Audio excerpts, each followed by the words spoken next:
ഇന്ന് നമുക്ക് നമ്മുടെ കുറച്ച് സബ്സ്ക്രൈബേഴ്സ് സ്ഥിരമായിട്ട് ആവശ്യപ്പെട്ട UI എന്ന കന്നഡ സിനിമയുടെ കഥ നോക്കിയാലോ. ഇതിലെനിക്ക് ഇൻട്രൊഡക്ഷൻ പറയാനായിട്ടൊന്നുമില്ല. നിങ്ങൾ ഈ വീഡിയോ കണ്ടു നോക്കിയിട്ട് മൂവി ഇഷ്ടമായാലും ഇല്ലെങ്കിലും ഒന്ന് ലൈക്ക് ചെയ്ത് നിങ്ങളുടെ പ്രതിഷേധമായാലും അറിയിക്കാനൊന്നും മറക്കരുതേ. എങ്കിൽ നമുക്ക് വേഗം സിനിമയുടെ കഥയിലേക്ക് കടക്കാം. സിനിമയുടെ തുടക്കത്തിൽ കാണിക്കുന്നത് UI സിനിമ തിയേറ്ററിൽ റിലീസായിരിക്കുന്നതാണ്. സിനിമ തുടങ്ങുമ്പോൾ തന്നെ നിങ്ങളൊരു വിഡ്ഢിയാണെങ്കിൽ സിനിമ കാണുക, ബുദ്ധിയുള്ളവർ വിഡ്ഢികളായി കാണപ്പെടുന്നു, വിഡ്ഢികളോ ബുദ്ധിയുള്ളവരായി നടിക്കുന്നു എന്നൊക്കെയുള്ള വാക്കുകളായിരുന്നു കൊടുത്തിരുന്നതും. അത് കണ്ട ആളുകളാണെങ്കിൽ തിയേറ്ററിനുള്ളിൽ വലിയ ബഹളമാണ് ഉണ്ടാക്കുന്നതും. സിനിമ കണ്ടു കുറച്ചായപ്പോൾ തന്റെ കൂട്ടാളികളെയും കൂട്ടി പുറത്തിറങ്ങിയ ഒരാൾ തന്റെ സ്വർണമെല്ലാം ഒരു കൂട്ടുകാർക്ക് കൊടുത്തിട്ട് ഭാര്യയെ നോട്ടമുള്ള ഒരുത്തനെ വിളിച്ചിട്ട്, നീ എന്റെ ഭാര്യയെ എടുത്തോ, നിനക്കവളെ ഇഷ്ടമല്ലേ എന്ന് പറഞ്ഞ് ഫോക്കസ് കിട്ടി, എന്നെ ഇനി ആരും അന്വേഷിക്കരുത് എന്നും ഉറക്കെ പറഞ്ഞുകൊണ്ട് അവിടെ നിന്ന് നടന്നു പോകും. അതിനുവേണ്ടി എന്തായി ഫോക്കസ്, എന്തായി സിനിമയിലുള്ളത് എന്നറിയുവാനായിട്ട് കൂട്ടുകാർ തിരികെ തിയേറ്ററിലേക്ക് കയറി. സിനിമ കണ്ട് പുറത്തിറങ്ങിയ കപ്പിൾസ് ഫോക്കസ് കിട്ടി എന്ന് പറഞ്ഞ് റിലേഷൻ അവസാനിപ്പിച്ച് രണ്ടു വഴിക്കും പോയി.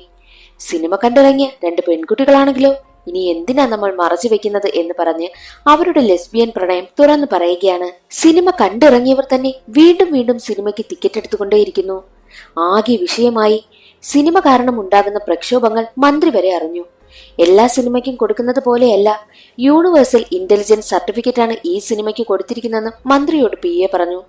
അത്രയ്ക്കെന്തോ സ്പെഷ്യാലിറ്റി ഉണ്ട് ഈ സിനിമയ്ക്കെന്ന് മന്ത്രി കരുതും. ഈ സിനിമ ബാൻ ചെയ്യണമെന്ന് പറഞ്ഞ് ഒരു കൂട്ടർ പ്രശ്നമുണ്ടാക്കും. സിനിമകളൊക്കെ സ്ഥിരമായിട്ട് റിവ്യൂ ചെയ്യുന്ന കിരൺ എന്നൊരാൾ ഈ സിനിമയെക്കുറിച്ച് റിവ്യൂ ചെയ്യണമെങ്കിൽ എനിക്ക് കുറച്ച് ടൈം വേണം, സിനിമയെപ്പറ്റി കുറച്ചൊന്ന് സ്റ്റഡി ചെയ്യണമെന്നും ആവശ്യപ്പെടുകയാണ്. അങ്ങനെ കിരൺ സിനിമ എടുത്ത ഉപേന്ദ്രയെ അന്വേഷിച്ചു പോകും. ഉപേന്ദ്ര വീക്കെൻഡിലൊക്കെ പോകാറുള്ള തന്റെ ഫ്രണ്ടിന്റെ വീട്ടിലേക്കാണ് കിരൺ എത്തുന്നത്. കിരണിന് അറിയാൻ കഴിഞ്ഞത് അവിടെ വന്നിരുന്നാണ് ഉപേന്ദ്ര സ്ക്രിപ്റ്റുകൾ എഴുതാറുള്ളത്. 2 ആഴ്ച മുൻപ് വന്നിരുന്നു. കുറെ സ്ക്രിപ്റ്റുകൾ ദേ ഇവിടെയിട്ട് കത്തിച്ചിട്ടാ പോയത്. എനിക്ക് സങ്കടം തോന്നി, ഞാനതെല്ലാം കത്തിപ്പോകും മുൻപ് അണച്ചെടുത്തെന്നും ജോലിക്കാരി പറയും.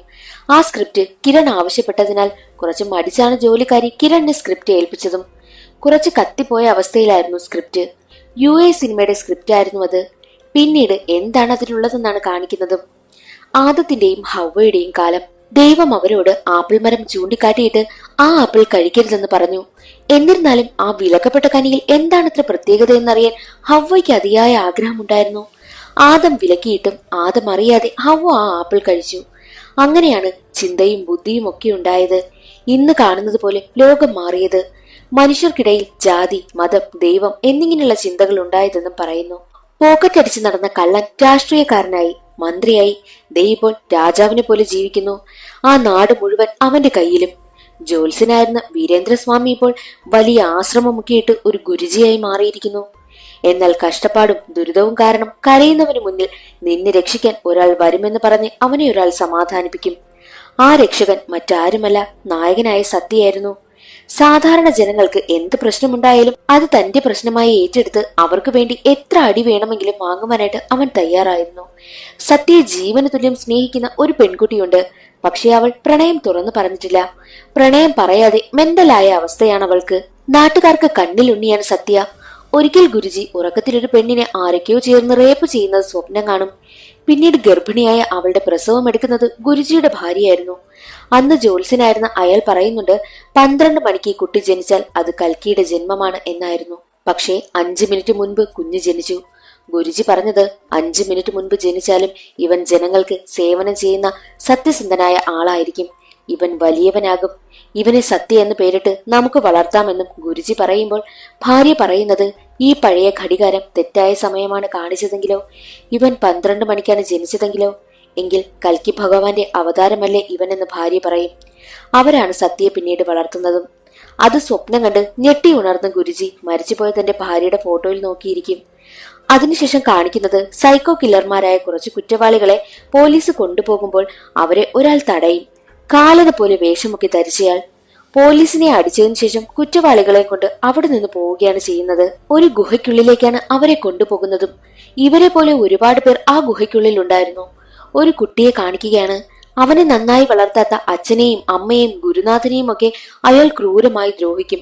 എന്നിട്ട് ആ പയ്യനോട് പറയുന്നത്, ദൂരെ പോയി നീ നന്നായി ജീവിക്കേ, നീ ആളുകളെയൊക്കെ കൊല്ലണം, വാളെടുക്കണം എന്നൊക്കെയാണ് അവനെ ഉപദേശിച്ച് പറഞ്ഞു വിടുന്നത്. മറ്റൊരു വശത്ത് സത്യ നായികയായ പാർവതിയുടെ ഷോപ്പിലേക്ക് പോവുകയാണ്. പക്ഷെ അവളെ ഇതുവരെയും സത്യ നേരിട്ട് കണ്ടിട്ടേയില്ല. പാർവതി വരച്ച പെയിന്റിംഗ് ഒക്കെയാണ് അവിടെയുള്ളത്. സത്യയെ കണ്ട് ഒളിച്ചിരിക്കുകയാണ് പാർവതി. അതേസമയം തന്നെ ആ കള്ളനില്ലേ, അയാൾ ഇപ്പോൾ രാജാവിനെ പോലെയാണല്ലോ ജീവിക്കുന്നത്. കള്ളന്റെ കൂട്ടാളികൾ സത്യയെ തിരക്കി വരും. എന്നാൽ അവരുടെ ചെവിയിൽ സത്യ എന്തോ പറയുമ്പോൾ അത് കേട്ട് ഞെട്ടി നിൽക്കുകയാണ് ആ ഗുണ്ടകളും. പറഞ്ഞതെന്തെന്നാൽ ഈ ഗുണ്ടകളുടെ അടിമയാണ് ആ കള്ളനായ രാജാവെന്നായിരുന്നു. അത് കേട്ട് അയാൾക്ക് ദേഷ്യം വരും. കൂടാതെ രാജാവിന്റെ ജാതകം കണ്ട് രാജാവ് ഉടനെ തന്നെ തെരുവിലിറങ്ങുമെന്ന് ജോത്സ്യൻ പറഞ്ഞ കാര്യവും ആ കള്ളൻ രാജാവ് അറിയും. ഉടനെ തന്നെ സത്യയെയും ആ ഗുരുജിയെയും കൊല്ലുവാനായിട്ട് ആളിനെ അയക്കുകയാണ് ഈ രാജാവ്. സത്യയുടെ വളർത്തച്ഛനാണല്ലോ ആ ഗുരുജി. എന്നാൽ ആ ഗുണ്ടകളെയെല്ലാം കൊല്ലാനെത്തിയത് കാലനെ പോലുള്ള ആളായിരുന്നു. അയാളെ കണ്ട് ഗുരുജി ഞെട്ടി. കൽക്കി എന്ന് ഗുരുജി പറയും. ഗുരുജി സത്യയാണ് കൽക്കി എന്ന് ജനങ്ങളെ അറിയിച്ചു. ഗുരുജി കരുതുന്നതും കൽക്കിയാണ് സത്യമെന്ന് തന്നെയാണ്. 12 മണിക്കായിരിക്കും അവൻ ജനിച്ചിട്ടുള്ളത്. അതുകൊണ്ട് അവൻ കൽക്കിയാണെന്ന് തന്നെ ഗുരുജി കരുതും. പക്ഷെ അവിടെയാണ് ഒരു ട്വിസ്റ്റ്. കൽക്കി തന്റെ താവളത്തിലേക്ക് ഒരു സ്ത്രീയെ വീൽ ചെയറിൽ ഇരുത്തി കൊണ്ടുവരും. കൂടാതെ അവിടെ ഒരു സെല്ലിൽ സത്യ അടച്ചിട്ടിരിക്കുന്നു. ഇവർ ട്വിൻസ് ആണ്. വീൽ ചെയറിൽ ഇരുന്നത് ഇവരുടെ അമ്മയും. അന്ന് ആദ്യത്തെ കുഞ്ഞ് ജനിച്ചപ്പോൾ അതിനെ ഗുരുജി എടുത്തല്ലോ. പക്ഷേ രണ്ടാമതും അമ്മയ്ക്ക് പ്രസവ വേദന വന്നിരുന്നു. ഗുരുജിയും ഭാര്യയും അറിഞ്ഞില്ല. 12 മണിക്ക് വീണ്ടും ഒരു ആൺകുഞ്ഞ് ജനിച്ചു. അതാണ് ഈ കൽക്കി. അവിടെയുണ്ടായിരുന്ന ഒരാളും അയാളുടെ റഷ്യക്കാരി ഭാര്യയും ആ കുഞ്ഞിനെ സ്വന്തമാക്കി. വളർന്നു വരുന്ന കൽക്കി സത്യയെ പോലെ തന്നെയായിരുന്നതിനാൽ കൽക്കിയെ വെച്ച് റഷ്യക്കാരികൾ മോഷണം നടത്തി. കുറെ സമ്പാദിച്ചു. ഭർത്താവിനെയും ഉപേക്ഷിച്ച് അവിടെ നിന്ന് പോയി. കൽക്കിയോട് ആ കഥ പറഞ്ഞു വളർത്തിയത് അവന്റെ വളർത്തച്ഛനായിരുന്നു. എന്നാൽ വളർത്തച്ഛൻ പറയുന്നത് അവനെ മോശമായിട്ടൊക്കെയാണ് സംസാരിക്കുന്നതും. അവനെ കൊണ്ട് മോഷണം പഠിപ്പിച്ചു, കൊല്ലും കൊലയും ഒക്കെ പഠിപ്പിച്ചു. ഗുരുജിയൊക്കെ കൊല്ലണമെന്ന് അയാൾ പറയുന്നത് കേട്ട് ദേഷ്യം വന്ന കൽക്കി വളർത്തച്ഛന്റെ തലക്കടിച്ച് അയാളെ കൊന്നു. അമ്മയെ ഈ അവസ്ഥയിലാക്കിയ സമൂഹത്തെ ഞാൻ നശിപ്പിക്കുമെന്നും കൽക്കി പറയുമ്പോൾ അതിനൊന്നും സത്യ അനുവദിക്കില്ല.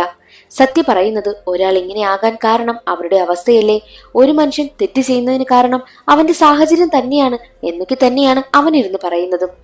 എന്നാൽ സത്യ പറയുന്നതൊന്നും കേൾക്കുവാനായിട്ട് കൽക്കി കൂട്ടാക്കിയില്ല. സത്യയെ പൂട്ടിയിട്ടിരിക്കുകയാണല്ലോ. മറ്റൊരു വശത്ത് രാജാവിന്റെ വീട്ടിൽ മുഴുവൻ ജനങ്ങളും കൂടി നിൽക്കുകയാണ്. തന്നെ കാണാനെന്നായിരിക്കുമെന്നാണ് ആ കള്ളൻ രാജാവ് കരുതിയത്. പക്ഷെ അല്ല, കൽക്കിയെ കാണാനാണ്. ദൈവമാണ് കൽക്കി എന്നാണല്ലോ ജനങ്ങൾ കരുതിയിരിക്കുന്നത്. കൽക്കി രാജാവിന്റെ പവർ ഉപയോഗിച്ച് ജനങ്ങളെയൊക്കെ ദ്രോഹിക്കുവാനായി ആരംഭിച്ചു. മറ്റൊരു വശത്ത് തന്റെ കയ്യിലെ കെട്ടഴിച്ച് ജയിലിൽ നിന്നും രക്ഷപ്പെടുകയാണ് സത്യ. കൽക്കി ചെയ്യുന്നതിനെല്ലാം പേര് വരുന്നത് രാജാവിന്. ഒടുവിൽ ആ ഗുരുജി പറഞ്ഞതുപോലെ തന്നെ അധികാരമെല്ലാം നഷ്ടമായി തെരുവിലിറങ്ങേണ്ടി വന്നു രാജാവിന്. ജനങ്ങളെല്ലാം ചേർന്ന് കൽക്കിയെ തലവനാക്കി. രാജാവ് ഭിക്ഷക്കാരനായി മാറി. കൽക്കി ഭരിച്ചു മുടിക്കുമ്പോൾ ഗുഹയിൽ നിന്നും പുറത്തു വരികയാണ് സത്യ. സത്യക്കൊന്നും ചെയ്യാനാകുന്നില്ല. സത്യയെ കല്ലെറിഞ്ഞ് എല്ലാവരും അവിടെ നിന്നും ഓടിക്കും. എല്ലാം കൽക്കി പറഞ്ഞിട്ടാണ് ചെയ്യുന്നതും. അങ്ങനെ വർഷങ്ങൾ കടന്നു പോയപ്പോൾ ലോകത്തിന്റെ ഫുൾ കൺട്രോൾ കൽക്കിയുടെ കൈവശമായി.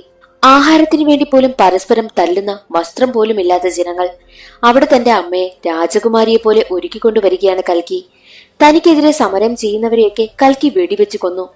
എന്നാൽ ഇതെല്ലാം ഉപേന്ദ്രയുടെ കഥയാണല്ലോ. ഇതല്ല ഞാൻ ഉദ്ദേശിച്ചത്.